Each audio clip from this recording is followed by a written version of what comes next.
بسم اللہ الرحمن الرحیم نحمدہ ونصلی علی رسولہ الکریم اما بعد السلام علیکم ورحمۃ اللہ وبرکاتہ۔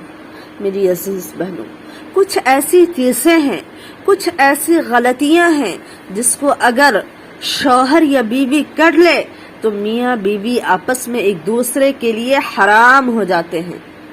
طلاق اور خلا تو ایک الگ چیز ہے، یہ تو باضابطہ ارادتاً الگ ہونے کا ایک راستہ ہے، ایک طریقہ ہے، لیکن اس کے علاوہ 3 غلطیاں ایسی ہیں جس کی وجہ سے میاں بیوی ایک دوسرے کے لیے حرام ہو جاتے ہیں۔ سب سے پہلی غلطی، نبی صلی اللہ علیہ وسلم کا فرمان عالی ہے کہ قرب قیامت میں لوگ اپنی بیویوں سے حرام تعلقات قائم کریں گے۔ اب بات بڑی عجیب و غریب ہے، لیکن اس کی وضاحت یہ ہے کہ لوگوں کے پاس دین کا علم نہیں ہوگا اور وہ جانے انجانے میں کفریہ کلمات کہہ دیں گے اور ان کو اس کی خبر بھی نہیں ہوگی اور وہ دین سے خارج ہو جائیں گے، چنانچہ ان کا نکاح ٹوٹ جائے گا اور وہ آپس میں ایک دوسرے کے لیے حرام ہو جائیں گے۔ خواہ یہ غلطی مرد کی جانب سے ہو یا عورت کی جانب سے ہو، دونوں ایک دوسرے کے لیے حرام ہو جائیں گے اور ان کو اس کی خبر بھی نہیں ہوگی۔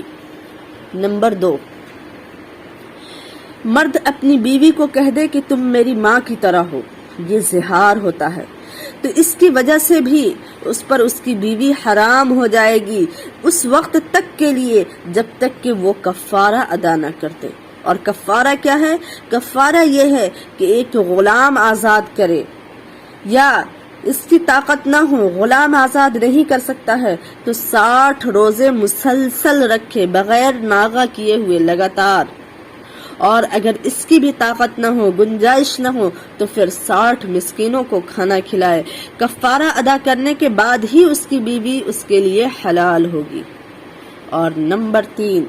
کہ بچے جب بڑے ہو جائیں تو 9 سال کے بعد بچوں کا ماں سے الگ رہنا اور بچوں کا باپ سے الگ رہنے کی احتیاط کرنا،